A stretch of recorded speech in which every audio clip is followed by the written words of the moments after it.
So I'll be starting off the session talking about definition and incidence of HIE.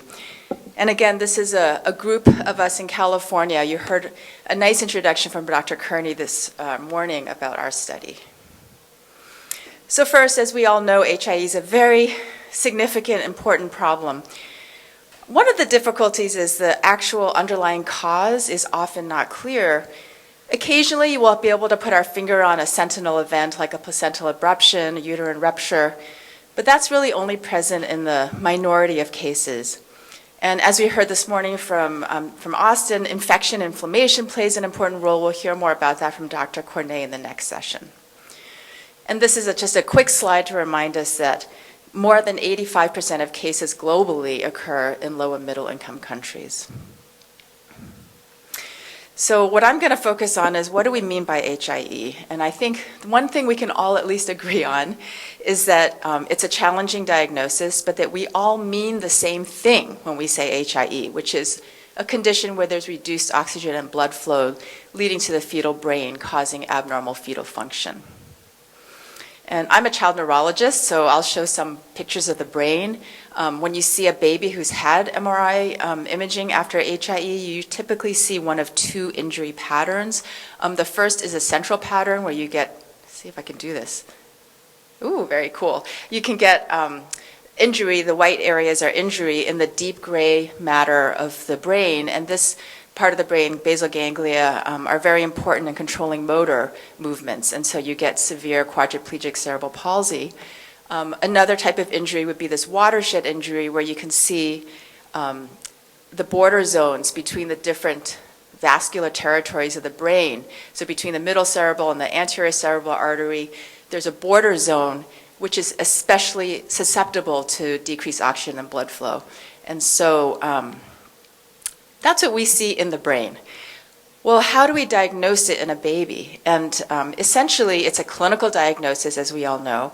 And a really important part of that diagnosis is that there has to be neonatal encephalopathy. And all that means is that there's abnormal brain function. And we see that by finding these symptoms. So a baby that has decreased consciousness, has decreased spontaneous movements, is limp, has abnormal reflexes, or might have seizures. How do we determine the severity of encephalopathy? We typically rely on an exam called the Sarnat exam, and you can see here on the left the different categories of abnormalities, and then depending on how many of those fall in the mild, moderate, and severe category, we say they have mild, moderate, or severe encephalopathy. The difficulty, as we already heard about this morning, is that neonatal encephalopathy has many potential causes. Certainly, an acute sentinel event or chronic hypoxia here can cause neonatal encephalopathy. That's sort of what we're all referring to when we say HIE.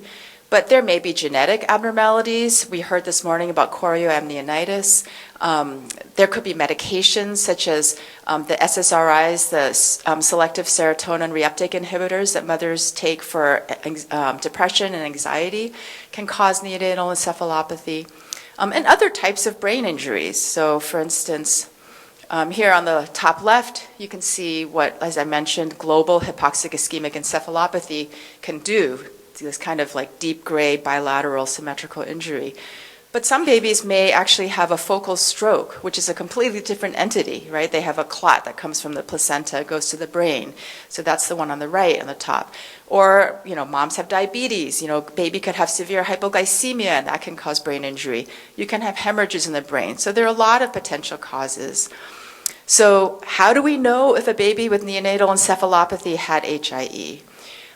We think that another big important part of the diagnosis is the presence of neonatal acidosis, as well as perinatal depression. These are just some data I wanted to share showing how important it is that we think that the definition includes both. So these are data we presented that are not published yet, and these are also in our cohort in Kaiser Permanente in California. We looked at 426 infants who received cooling therapy because they were diagnosed with HIE. Well, 92% of them had a cord gas examined, and among those, only 50% actually met our definition of cord acidosis, which I have listed here. And when we looked at those babies, you can see that in the column that's circled no cord acidosis, you can see that there's a higher rate of being exposed to chorioamnionitis, a higher rate of stroke. So in other words, if you have a baby with encephalopathy but no acidosis, it may be due to something else in some cases. So that's why we think it's really important to diagnose HIE as a combination of all of these components. So then you might say, well, how accurate is that diagnosis for HIE? And these are some other data I wanted to share from a completely different study. This was a clinical trial of a novel therapy, erythropoietin. And the results were published in 2022, and it was a negative trial. But we can learn a lot from this cohort, which was a prospectively collected cohort of 500 infants with HIE. And so they met strict criteria for neonatal encephalopathy, as well as a combination of acidosis, low APGARs, and prolonged resuscitation. And what we can ask is, in these 500 infants, how many of them actually had a genetic abnormality or congenital malformation? So I have some examples here. Whoops. So here's a baby in this cohort with HIE, but who had an abnormal corpus callosum, which is a deep structure, white matter structure in the brain. Here's another baby who was born with HIE, but had no HIE injury, but had very abnormal amount of white matter in the brain. And what we found was in these 500 infants that the majority really had no genetic or congenital abnormalities, but that 5%, 24 infants, had either congenital anomalies, a genetic anomaly, or both.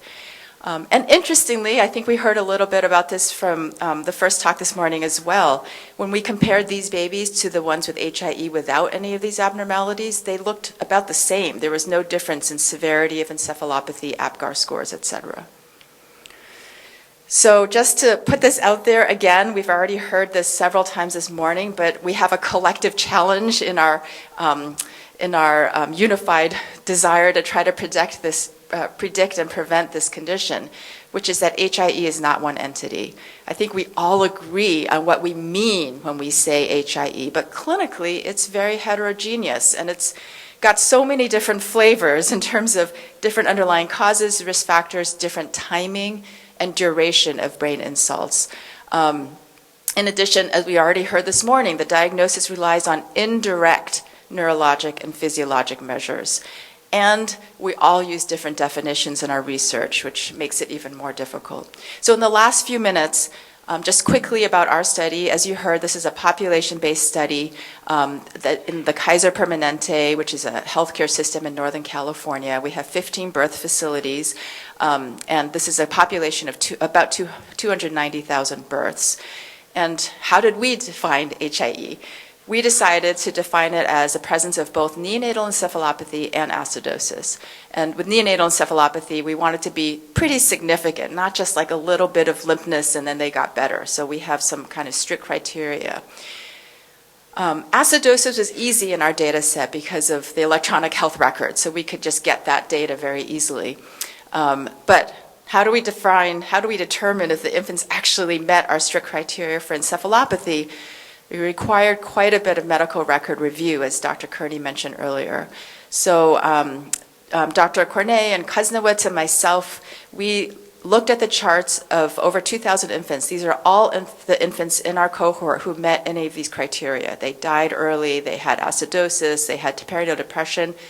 We reviewed their charts to confirm, and what we found was 503 infants with HIE, giving us a population incidence of 1.7 per thousand.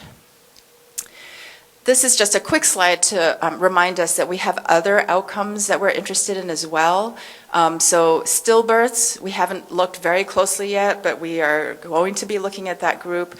HIE, as I mentioned, we found 503. We have over 3,000 babies with acidosis, but who did not meet criteria for encephalopathy, and therefore we are calling them acidosis, but no HIE.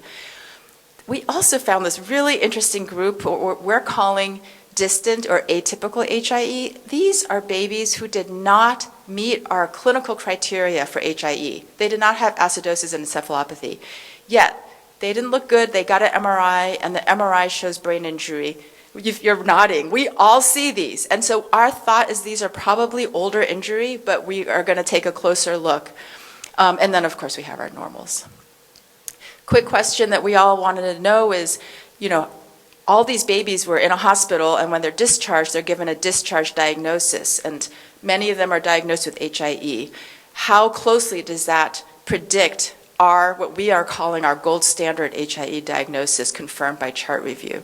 And so as you can see here, amongst all the babies that we found had HIE, 72% had a hospital diagnosis. And so the sensitivity of a hospital ICD-9 or ICD diagnosis of HIE, the sensitivity of that for actually seeing our gold standard was 72%. And similarly, the positive predictive value is about 79%. The specificity and negative predictive value are, of course, very high given how rare this outcome is. Last question we want to ask is, did this incidence change over time? And interestingly, it depended on how we defined it. If you define it as, the baby got hypothermia, the only known treatment, yes, it went up over time. If you define it as they got a hospital discharge diagnosis, yes, it went up over time. But when we looked at our gold standard HIE, which was based on a careful record review, it is essentially not statistically different over time. So in summary, we have this large cohort where we found 503 infants with HIE. Just to remind us all that this is a heterogeneous condition, and even the gold standard diagnosis will sometimes be wrong. And finally, that of course we are all here for the same reason, which is we want to predict and prevent HIE, and this will require multidisciplinary collaboration and the incorporation of both clinical and EFM data. And I have the same thank you slide as Dr. Kearney, except I took my picture off. Thank you.